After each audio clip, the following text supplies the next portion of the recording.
Okay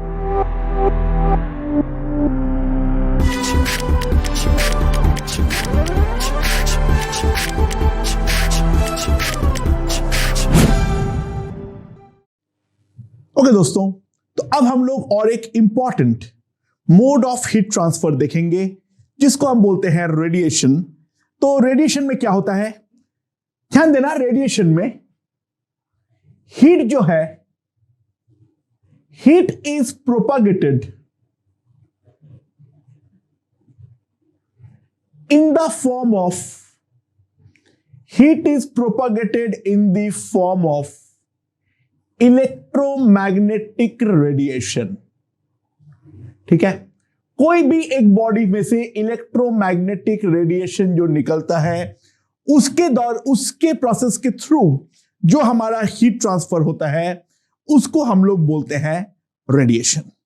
now अब problem यह है जो हमें वो दिखता क्यों नहीं है, जस्ट लाइक लाइट, क्योंकि वो जो रेडिएशंस होते हैं उनके वेवलेंथ्स हमारे विजिबल रीजन से बाहर रहता है और उस कारण पे, उस विजिबल रीजन के बाहर रहने के कारण जैसे हमारा आंख विजिबल रे को परसीव कर पाता है हीट को, वैसे ही हमारा आंख जो है वो परसीव नहीं कर पाता है। हाँ, बट ऑब्वियस सी बात है हमारे different body parts, for example skin जो है उसको परसीव कर सकता है। अगर मान लो मैं एक आंख के पास खड़ा हूं, थोड़ा सा दूरी खड़ा हूं, उसके बावजूद मुझे गर्मी लगती है, वहां पे ऑब्वियस सी बात है कंडक्शन नहीं हो रहा है। तो कंडक्शन अगर नहीं हो रहा है, कोई अगर फायर से मुझे हीट मिल रही है, that is definitely in the form of radiation. अब यहां पर एक बात ध्यान देना, क्या बोलना चाह रहा हूं, लोगों को बहुत पहले यह लगता था जो केवल और केवल गर्म सब्सटेंसेस जो है वही हीट जो है वो रेडिएशन के थ्रू, इलेक्ट्रोमैग्नेटिक वेव के थ्रू रेडिएट करता है। ये वाला कॉन्सेप्ट को पहला जो बंदा आके तोड़ता है उसका नाम है प्रिवॉस्ट। तो सबसे पहले हम देखेंगे प्रिवॉस्ट थ्योरी ऑफ हीट ट्रांसफर। ठीक है, तो प्रिवॉस्ट ने क्या बोला, जो हमारे पास कोई भी बॉडी हो, हमारे पास कोई भी बॉडी हो, बस उसका टेम्परेचर 0 केल्विन के ऊपर होना चाहिए। अगर टेम्परेचर बॉडी का 0 केल्विन के ऊपर है, then body will radiate energy always. The body will radiate energy always in a form of electromagnetic waves, right? यानी बॉडी का टेम्परेचर इमेटेरियल है, 1 केल्विन हो या 1000 केल्विन हो, दोनों केस में ही बॉडी जो है वो अपना एनर्जी जो है वो डेफिनेटली रेडिएट करेगा। तो अगर मान लो तुम्हारे पास कोई एक बॉडी है जिसका टेम्परेचर T है, ठीक है, वो कोई भी टेम्परेचर में इस तरीके से अपना एनर्जी को रेडिएट करेगा, राइट? और बॉडी पे अगर मान लो कोई सराउंडिंग है, तो सराउंडिंग जो एनर्जी एमिट करेगा वो बॉडी के ऊपर आके भी गिरेगा। यानी बॉडी और सराउंडिंग दोनों अपना टेम्परेचर के इरेस्पेक्टिवली एनर्जी डेफिनेटली एमिट करेगा। तो बॉडी एमिट एंड एब्जॉर्ब दोनों साइमल्टेनियसली करता है, राइट? बॉडी एमिट और एमिशन दोनों हमेशा साइमल्टेनियसली करता है irrespective of temperature. Now if rate of emission, if a rate of emission is greater than rate of absorption हो, अगर rate of emission greater than rate of absorption हो तो simple सी बात है, बॉडी विल कूल डाउन, हाँ कि ना। जिस रेट से बॉडी एमिट कर रहा है अपना एनर्जी को, यानी बॉडी मान लो अगर कोल्डर सराउंडिंग पे रखा हुआ है, फॉर एग्जांपल बॉडी का टेम्परेचर 40 डिग्री सेल्सियस है, सराउंडिंग का टेम्परेचर 25 डिग्री सेल्सियस है, तो बॉडी तेजी के रेट से अपना एनर्जी को एमिट करेगा। उतने तेजी के रेट से बॉडी अपना एनर्जी को अब्सॉर्ब नहीं कर पाएगा, तो the rate of emission will be greater than the rate of absorption. तो बॉडी ऑब्वियस सी बात है नेचुरली कूल डाउन करेगा। On the other hand, if rate of absorption is greater than the rate of emission हो, तो body जिस rate से heat loose कर रहा है वो ज्यादा है एज कंपेयर टू बॉडी जिस रेट से हीट को लूज कर रहा है। तो सिंपल सी बात है, body will heat up, the body will heat up, right? And the last case, if the rate of absorption is equals to the rate of emission ho, temperature of body will remain constant। अगर जिस rate से heat loose कर रहा है उसी rate से body अगर अपना एक्सेप्ट कर रहा है, तो उस केस में जो हमारा बॉडी है उस पे टेम्परेचर में कोई बदलाव नहीं आने वाला है, क्योंकि नेट जो हीट का एब्जॉर्प्शन या एमिशन है वो हमारे पास 0 हो जाएगा। इसके मतलब एक बार भी ये मत समझना जो बॉडी वहां पर एमिट करना या एब्जॉर्ब करना बंद कर दिया है। तो इस वाले केस में हम ये बोलेंगे, body and surrounding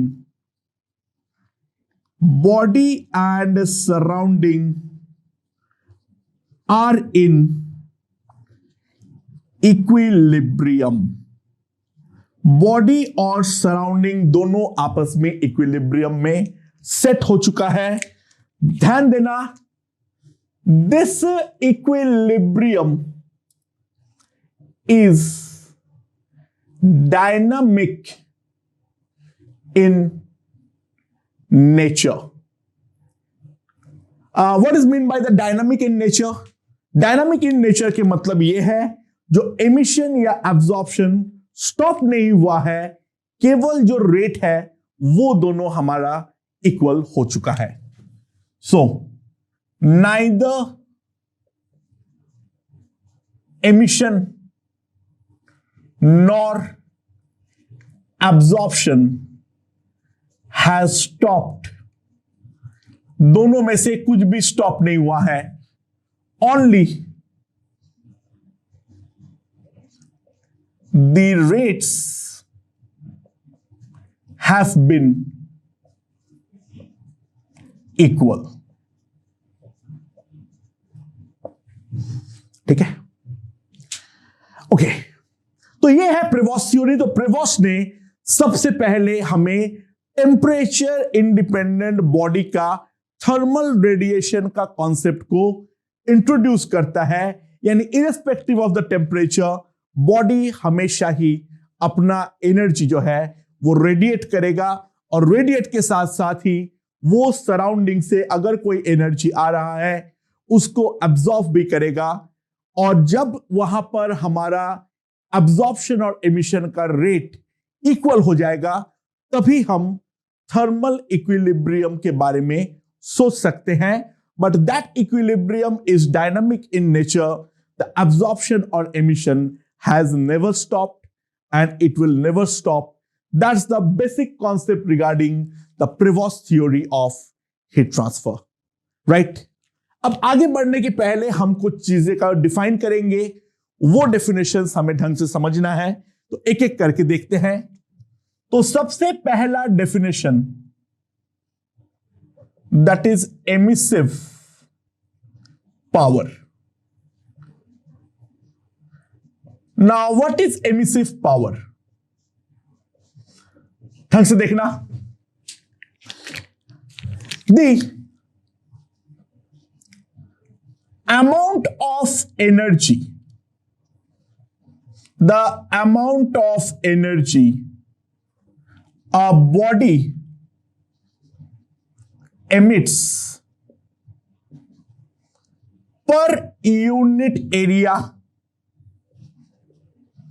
the amount of energy a body emits per unit area per unit time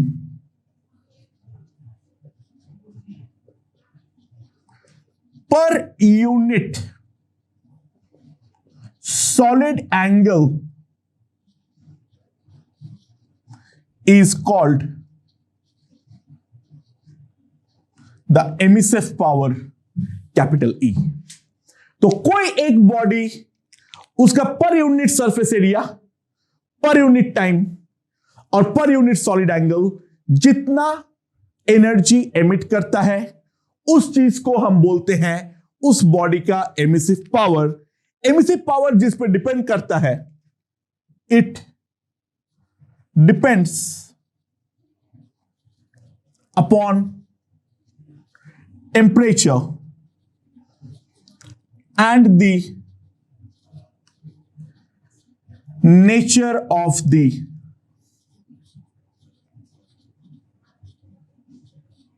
surface. जो हमारा टेम्परेचर है और जो हमारा सरफेस का नेचर है, उस चीज के ऊपर डिपेंड करेगा उस पर्टिकुलर बॉडी का emissive power, right? Okay, now हम एक चीज डिफाइन करेंगे, एब्जॉर्प्टिव पावर। अच्छा, एब्जॉर्प्टिव पावर को डिफाइन करने के पहले एक बात को समझते हैं। जो हमारे पास कोई भी बॉडी है, हमारे पास कोई भी बॉडी है, राइट? तो वो वाले बॉडी पे अगर कोई एनर्जी आके गिरा क्यू, तो Q amount of energy is incident. ठीक है? अच्छा, क्या क्या पॉसिबिलिटीज है? ये जो क्यू अमाउंट ऑफ एनर्जी जो इंसिडेंट होगा, इसमें क्या क्या पॉसिबिलिटीज है? सिंपल सी बात है, वो एनर्जी या तो रिफ्लेक्ट होगा, मान लो Q R amount of energy जो है वो हमारा रिफ्लेक्ट हो गया, या तो वो बॉडी से अब्सॉर्ब होगा,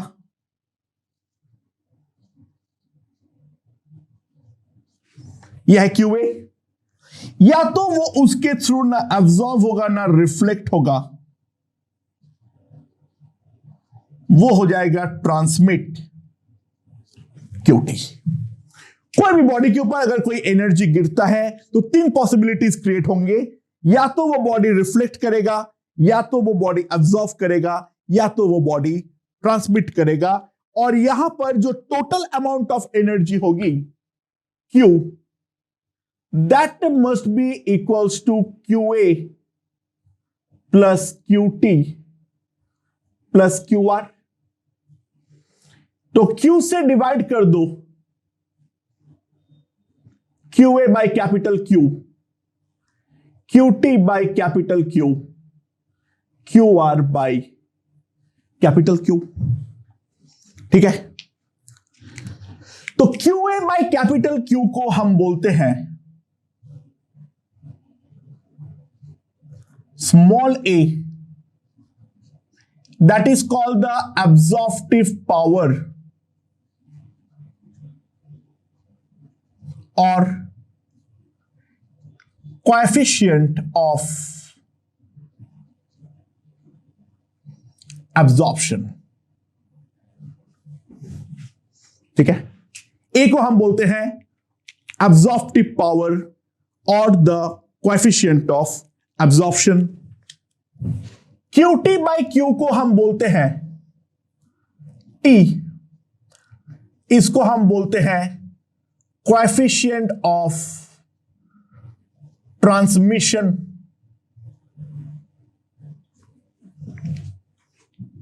और QR बाई क्यू को हम बोलते हैं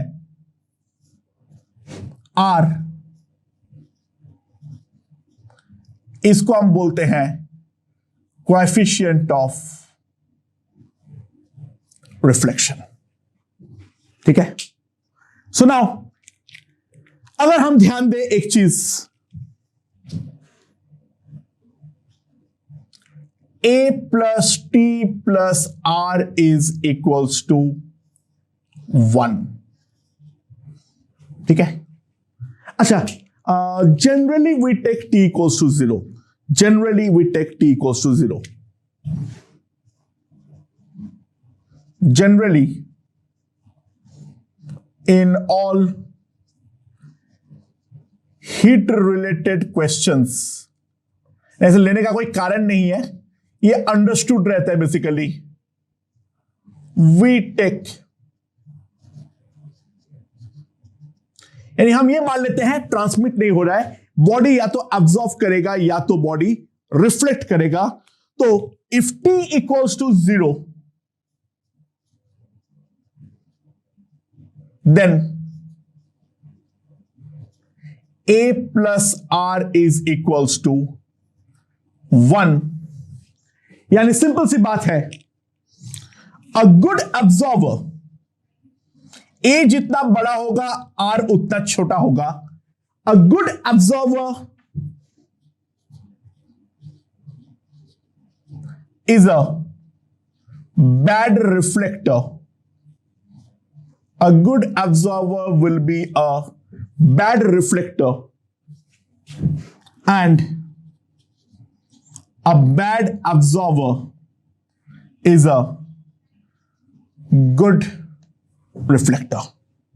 For example, जो black color का सामान होते हैं, they are very good absorbers, but they are pathetic reflectors. वही white color का जो substances होते हैं, they are very good reflectors but very pathetic absorbers.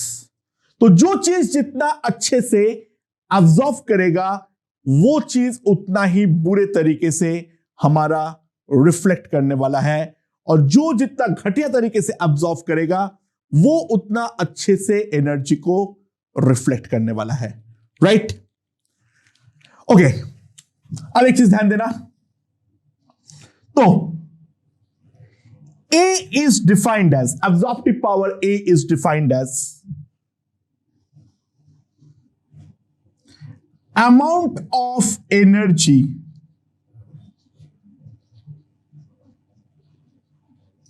absorbed by amount of energy incident। जितना एनर्जी उसने एब्जॉर्ब किया बाय जितना energy उसके ऊपर इंसिडेंट हुआ, उस चीज को हम बोलते हैं उसका absorptive power. Right,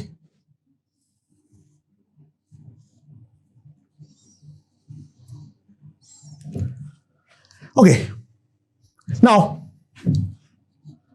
a body that absorbs all possible energy, a body that absorbs all possible energy incident on it is called a black body।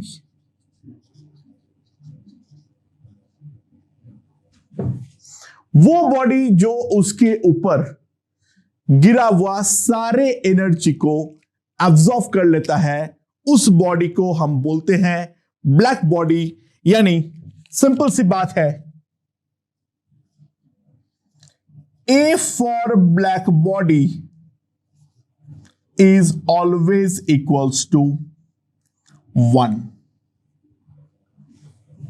Right? A for a black body is always equals to 1. हम और कुछ definitions देखते हैं अब, ठीक है? Okay students, तो देखो, ए का एक दूसरा नाम है, A is also called absorptivity. A is also called absorptivity.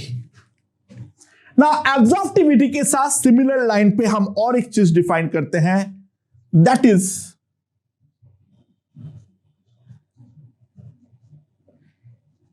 emissivity.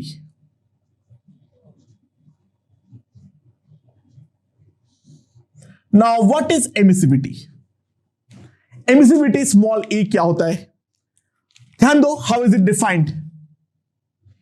E is defined as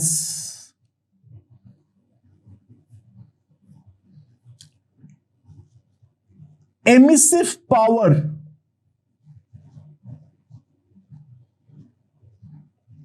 of a body. Emissive power of a body divided by emissive power of black body at same temperature.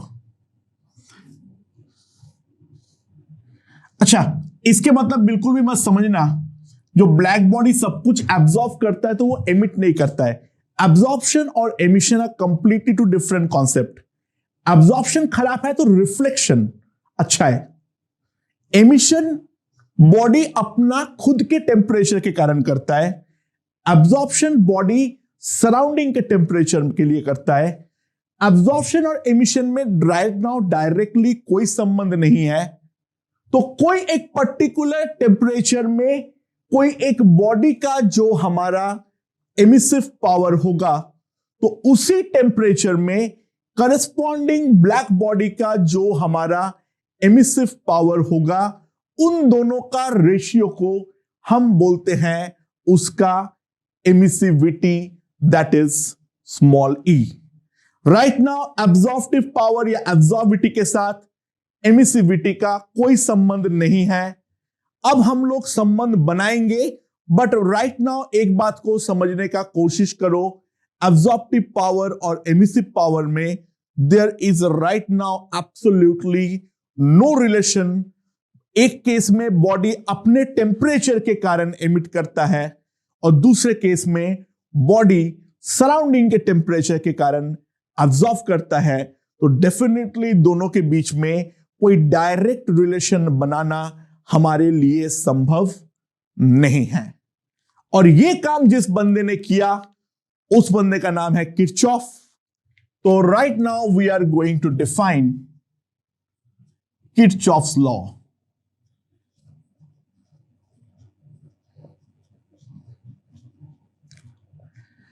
अच्छा, Kirchhoff law का theoretical statement क्या है? बहुत simple है. A good absorber, a good absorber is a good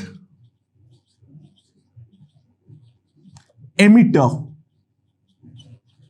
and a bad absorber is a bad emitter. जो body अच्छा absorb करेगा वो अच्छे से एमिट भी करेगा, और जो बॉडी बुरे तरीके से एब्जॉर्ब करेगा वो बुरे तरीके से हमारा एमिट भी करने वाला है. A good absorber is always a good emitter and a bad absorber is always a bad emitter. समझ में आया? राइट. सो अब क्या है मेरे पास? मेरे पास अब क्या है? ध्यान देना. Mathematically we are going to prove, mathematically we are going to prove this thing. A will be equals to E. Body का एब्जॉर्बिविटी और बॉडी का जो एमिसिविटी वो हमारा हमेशा इक्वल होता है.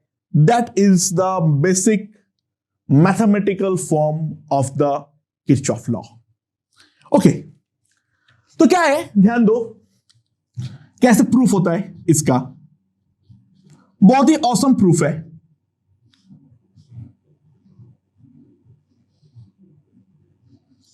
दो आइडेंटिकल बॉडी है, मेरे पास दो आइडेंटिकल बॉडी है, राइट. ये वाला बॉडी का टेम्परेचर है T0, ये वाला बॉडी का भी टेम्परेचर है T0. दोनों बॉडी का जो टेम्परेचर है वो हमारा T0 है, एग्जैक्टली इक्वल है, राइट. दोनों का एरियाज वगैरह सब कुछ सेम है, परफेक्टली आइडेंटिकल है. अच्छा, ऑब्वियस सी बात है, दोनों का टेम्परेचर अगर T0 है तो मैं एक चीज तो बोल सकता हूं, ये दोनों आपस में थर्मल इक्विलिब्रियम होगा. ये दोनों बॉडी आपस में थर्मल इक्विलिब्रियम में होगा. अच्छा, नाउ इसके अंदर ये वाला बॉडी जो है वो है ब्लैक बॉडी, और ये वाला बॉडी जो है वो एक नॉर्मल बॉडी है, राइट. अच्छा, now black body independently radiate किया Q1 अमाउंट ऑफ हीट, तो बॉडी जो है वो इंडिपेंडेंटली रेडिएट करेगा Q2 अमाउंट ऑफ हीट. हाँ कि ना? ध्यान देना, according to the definition Q2 by Q1 will be capital E of body by capital E of black body.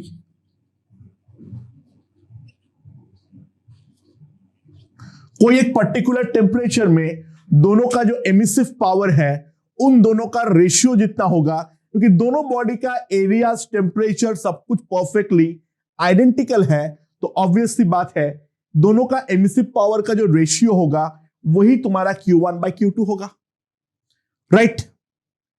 लेकिन ध्यान देना, यहां पर से अगर Q2 अमाउंट ऑफ हीट जा रहा है और ब्लैक बॉडी अपना परफेक्टली पूरा एब्जॉर्ब कर लेगा और ये दोनों आपस में थर्मल इक्विलिब्रियम में है, तो नेट हीट फ्लो होना नहीं चाहिए. बॉडी से ब्लैक बॉडी डेफिनेटली Q2 जा रहा है, बट जो हमारा बॉडी है वो बॉडी 100% हीट को एब्जॉर्ब करने में सक्षम नहीं है. तो इधर से इधर अगर Q1 जा रहा है तो पूरा का पूरा हीट डेफिनेटली बॉडी एब्जॉर्ब नहीं करेगा, थोड़ा तो डेफिनेटली वो हिट बैक करेगा टुवर्ड्स द ब्लैक बॉडी, क्योंकि यहां पर डेफिनेटली कुछ हद तक रिफ्लेक्शन होगा और कुछ हद तक एब्जॉर्प्शन होगा. नाउ इस डायरेक्शन में अगर Q1 है, इस तरफ अगर Q2 है, तो इस डायरेक्शन में डेफिनेटली अभी होगा कितना, यहां पे ऑलरेडी Q1 है, यहां पर Q2 है, तो इस डायरेक्शन में अब कितना होना पड़ेगा, Q1 माइनस Q2. तो ध्यान देना, जब हमारे बॉडी के ऊपर Q1 जो है वो हमारा हीट इंसिडेंट है, तो Q1 माइनस Q2 ये जो है वो है हीट रिफ्लेक्टेड. बॉडी यहां पे इसको वापस रिफ्लेक्ट कर दिया. तो सिंपल सी बात है, Q2 उस बॉडी का हीट एब्जॉर्ब्ड है. तो Q1 amount of heat incident होने पर Q2 अमाउंट ऑफ हीट जो है वो हमारा एब्जॉर्ब हो रहा है। तो ऑब्वियस सी बात है, मैं क्या लिख सकता हूं, जो उसका एब्जॉर्प्टिव पावर होगा A, that will be definitely equals to Q2 upon Q1। A जो होगा that will be definitely equals to Q2 upon Q1, that will be equals to A by definition. But Q2 upon Q1 जो है, तो A will be equals to capital E body by capital E black body,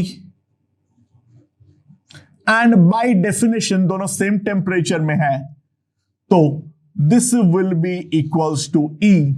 तो capital A equals to capital E। तो कोई एक body का एब्जॉर्बिटी और उसका एमिसिविटी एक पर्टिकुलर गिवन टेम्परेचर में हमेशा एग्जैक्टली आइडेंटिकल होता है, एग्जैक्टली सेम होता है। तो the body which is a good emitter is also a good absorber, and a pathetic emitter will also be a pathetic absorber। तो ध्यान देना, black body is the best emitter। उसका E जो होता है दैट इज इक्वल्स टू 1, यानी black body का emission power भी मैक्सिमाइज्ड है। तो एक बहुत मस्त सवाल पूछा जा सकता है, जो अगर मैं फर्नेस में, कोई एक गर्म फर्नेस में एक ब्लैक बॉडी डाल दूं, तो ध्यान देना, जब तक उसका टेम्परेचर हमारा सराउंडिंग टेम्परेचर से कम रहेगा, ऑब्वियसली फर्नेस पे डालने पर तुरंत तो उसका टेम्परेचर सराउंडिंग के टेम्परेचर के इक्वल नहीं होगा, तुरंत बॉडी हीट अप नहीं होगा। तो जब तक वो सराउंडिंग के रेस्पेक्ट में एब्जॉर्ब कर रहा है, वो बेस्ट पॉसिबल एब्जॉर्ब करेगा, यानी जितने भी आसपास में हमें सब्सटेंस दिखेगा उसके अंदर वो अपना डार्केस्ट सब्सटेंस नजर आएगा। लेकिन जैसे ही वो सराउंडिंग से गर्म हो जाएगा, नेट पे उसका एमिशन चालू होगा, तो जो हमारा ब्लैक बॉडी है वो बाकी सराउंडिंग के सारे बॉडीज में से ब्राइटेस्ट नजर आएगा। तो सिंपल सी बात है, ब्लैक बॉडी मतलब काला है ये मत समझना, वो जब एब्जॉर्प्शन करेगा तब वो बेस्ट पॉसिबल काला है, लेकिन जब वो एमिशन करेगा तो वो सबसे ज्यादा ब्राइट सब्सटेंस पे डेफिनेटली कन्वर्ट होने वाला है। इस बात पे ध्यान दो। सुनने में थोड़ा अजीब लगता है, एमिशन एब्जॉर्प्शन का जो कॉन्सेप्ट है ये थोड़ा सा नया है, इसीलिए थोड़ा सुनने में अजीब लग रहा है, लेकिन इसको एक बार ढंग से समझ लो। एंड आफ्टर दैट एक बात समझो, रिफ्लेक्शन और एमिशन में हमें कंफ्यूज नहीं करना है। मतलब मैं फुटबॉल के टर्म्स में समझा सकता हूं। देखो, अगर मान लो कोई एक बॉल को एक प्लेयर ने गोल की तरफ भेजा, वहां पे सामने एक गोलकीपर है, गोलकीपर जो है वो बॉडी है, पॉसिबिलिटीज गोल हो जाए वो ट्रांसमिशन है। दूसरा पॉसिबिलिटी, बॉल मारा, मैंने फिस्ट करके निकाल दिया, तो वो जो है वो क्या है, वो है हमारा रिफ्लेक्शन।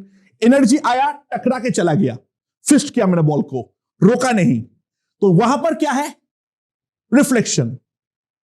उसे बॉल मारा, मैंने बॉल को कैच कर लिया, पकड़ लिया, तो वो क्या हो गया, एब्जॉर्प्शन। अब ऑब्वियसली बात है, मैं गोलकीपर हूं, जिंदगी भर तो बॉल पकड़ के रखूंगा नहीं, कभी ना कभी तो बॉल को वापस ही फेंकूंगा। तो बॉल में जितना अच्छे से फेंकूंगा उतने अच्छे से ही तो मैं वापस, जितना अच्छे से पकड़ूंगा उतने अच्छे से ही तो मैं फेंक सकता हूं। तो पकड़ के फेंकना इज एब्जॉर्प्शन, एमिशन। फिस्ट करके निकाल देना दैट इज रिफ्लेक्शन। गोल खा जाना that is transmission.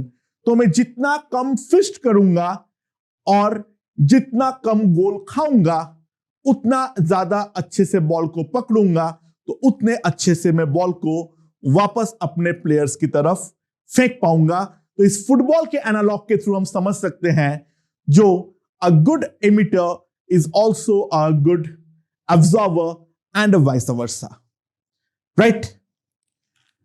So now based on all these definitions, अब हम लोग जाने वाले हैं रेडिएशन के जो रेट ऑफ हीट फ्लो है उसके रिगार्डिंग। जैसे कि हम लोगों ने कंडक्शन में देखे थे जो रेट ऑफ हीट फ्लो कैसे होता है, तो इसके रिगार्डिंग सबसे पहला जो लॉ आता है that is the Stefan Boltzmann law of heat radiation. The Stefan Boltzmann law of heat radiation, बहुत सारी जगह पर बोल्ट्जमैन को खा लिया जाता है और सिंपली इसको स्टीफन्स लॉ भी बोलते हैं। तो क्या बोला था उसने, जो अगर मान लो हमारे पास कोई बॉडी है, उस बॉडी का सरफेस एरिया जो है that is equals to T, उस बॉडी का जो सरफेस टेम्परेचर है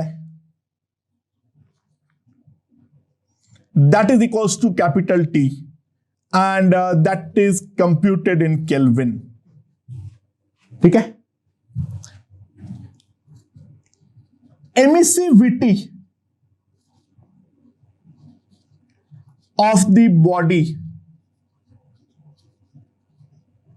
इज इक्वल्स टू ई। तो ऑब्वियसली बात है बॉडी जो है वो हीट एमिट करेगा, अपने टेम्परेचर है, सराउंडिंग को अभी गोली मारो, बॉडी अपने टेम्परेचर्स के कारण हर डायरेक्शन में इस तरीके से हीट रेडिएट करेगा। तो rate of heat radiation, rate of heat radiation dq by dt that is proportional to a, logical right. Area जितना ज्यादा होगा उतना ज्यादा उसका हीट रेडिएट होगा। dq by dt is proportional to E। Obviously बात है सेम टेम्परेचर सेम एरिया के लिए जो हमारा एनर्जी का रेडिएशन का प्रोपोर्शनैलिटी होगा वो उसके एमिसिविटी के साथ रहेगा। Black body will be the best emitter, और जो बॉडी में बिल्कुल एब्जॉर्ब नहीं कर पाता है, यानी परफेक्ट व्हाइट बॉडी अगर है तो वो बिल्कुल भी अपना एनर्जी एमिट नहीं करेगा। परफेक्ट व्हाइट तभी होगा अगर वो 0 केल्विन पे है। खैर वो केस एक हाइपोथेटिकल केस है, परफेक्ट 0 केल्विन अटेंड करना फिजिकली पॉसिबल नहीं है। और इसके अलावा जो स्टीफन का मेन योगदान है dq by dt, it is a fourth power law, यानी वो टेम्परेचर के फोर्थ पावर के साथ वेरी करता है। तो dq by dt is proportional to t to the power 4। That is completely experimental. हाँ, बाद में जाके वो प्रूव हुआ है, ठीक है, बाद में जाके वो प्रूव हुआ है, लेकिन पहले तो जो तुम्हारा ये लॉ आया था that was completely an experimental law। so हम लिखते हैं dq by dt is proportional to EAT to the power 4। so we write dq by dt sigma EA t to the power 4। यहां पर सिग्मा हमारा क्या है, sigma is the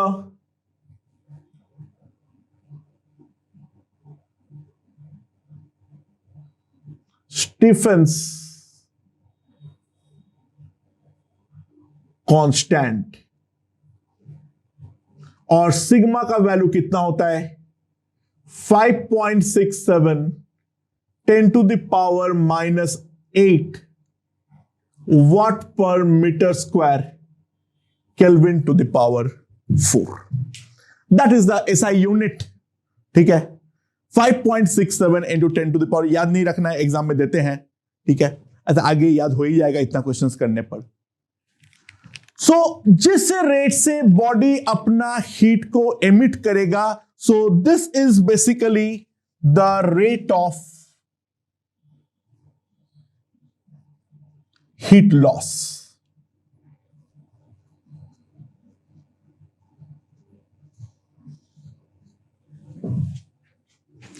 right? Okay, तो ये है हमारा सबसे पहला basic Stefan's law of radiation. It is also called the Stefan's fourth power law. लेकिन अब एक बात आएगी. सपोज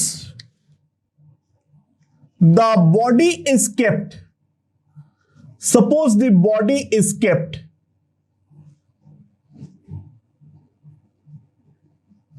in a surrounding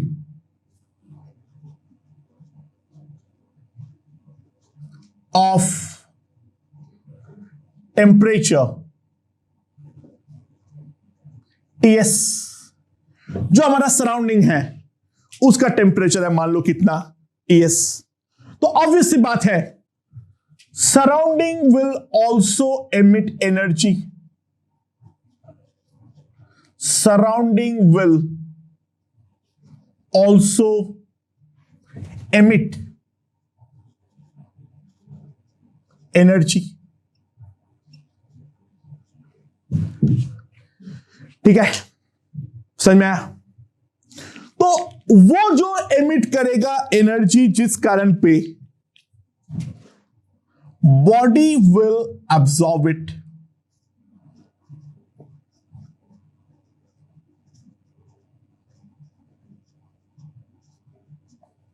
अच्छा, लेकिन सवाल ये आता है जो सराउंडिंग अपना कितना एनर्जी एमिट करेगा. तो इसको देखने के लिए बहुत सिंपल सी बात है. हमारा पहला सवाल तो ये आएगा, हाउ मच. तो ये निकालने के लिए हम एक मस्त घोटाला करते हैं. एक काम करो, सुनो. हम एग्जैक्टली आइडेंटिकल सब्सटेंस से बनाया हुआ, यानी एरिया ए, एमिसिविटी ई, उसका बॉडी लिया. सराउंडिंग टेम्परेचर है Ts, हमने बॉडी का टेम्परेचर ले लिया Ts.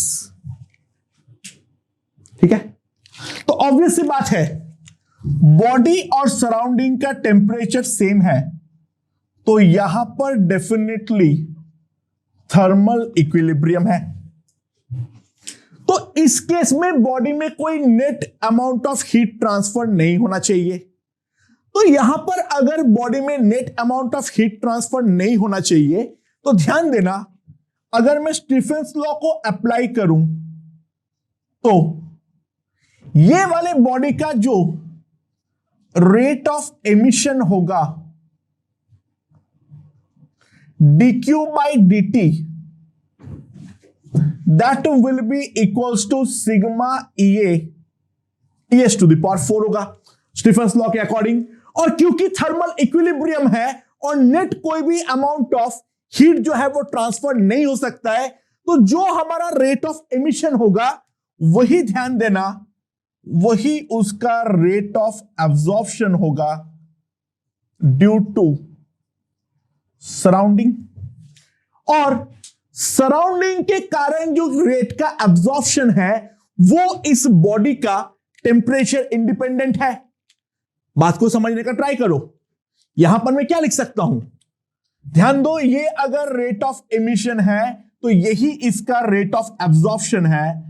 तो dq by dt absorption will be sigma EA Ts to the power 4, that will be sigma AA Ts to the power 4, क्योंकि E equals to A है. अब body का एब्जॉर्प्टिव पावर स्मॉल a है, तो energy emitted by surrounding, जो उस body पे गिर रहा है, और सराउंडिंग का टेम्परेचर इस वाले केस पे हो या फिर हम इस वाले केस पे ले लिए हैं, वो दोनों तो सेम ही है, तो ये वाला अमाउंट भी सेम ही रहेगा, क्योंकि बॉडी का एरिया में कोई बदलाव नहीं आया है, सराउंडिंग का टेम्परेचर में कोई बदलाव नहीं आया है. तो ऑब्वियस सी बात है सराउंडिंग जितना एमिट करेगा उस बॉडी पे वो तो दोनों केस में इतना ही रहेगा, वापस इतना ही एनर्जी वो एब्जॉर्ब करेगा जिसको मैं इक्विवेलेंटली इतना ही बोल सकता हूं। देयरफॉर अगर इन जनरल में सोचूं, एरिया ए एमिसिव पावर ई का, बॉडी का टेम्परेचर, सरफेस का टेम्परेचर है वो है टी, और ये एक टीएस सराउंडिंग में है, ये एक टीएस सराउंडिंग में है, तो सिंपल सी बात है dq by dt emitted sigma EA t to the power 4 और dq बाई dt absorbed सिग्मा EA। तो इन दोनों को कंबाइन करते हुए net rate of emission is equals to dq by dt, इन दोनों का subtraction that is sigma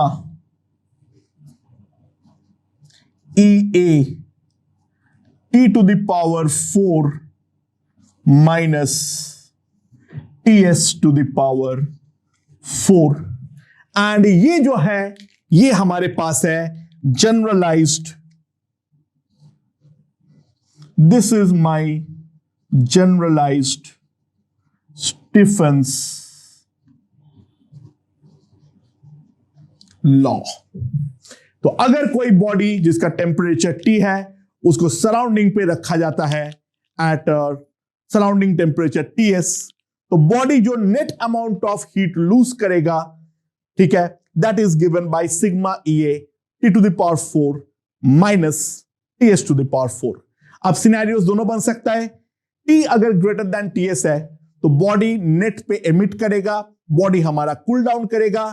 T less than TS होगा तो ऑब्वियस सी बात है, T लेस देन TS है तो ये वाला क्वांटिटी नेगेटिव है, यानी rate of heat loss negative है, बॉडी अपना हीट बेसिकली गेन कर रहा है, यानी बॉडी हीट अप होगा। और T अगर इक्वल्स टू TS है तो ऑब्वियस सी बात है जो बॉडी जो है वो ना नेट पे हीट गेन कर रहा है ना हीट लूज कर रहा है, बॉडी वहां पर सराउंडिंग के साथ थर्मल इक्विलिब्रियम सेट कर चुका है। तो ये है पूरा बेसिक स्टीफेंस लॉ, और यही हमारा मेन काम का है इन केस ऑफ रेडिएशन।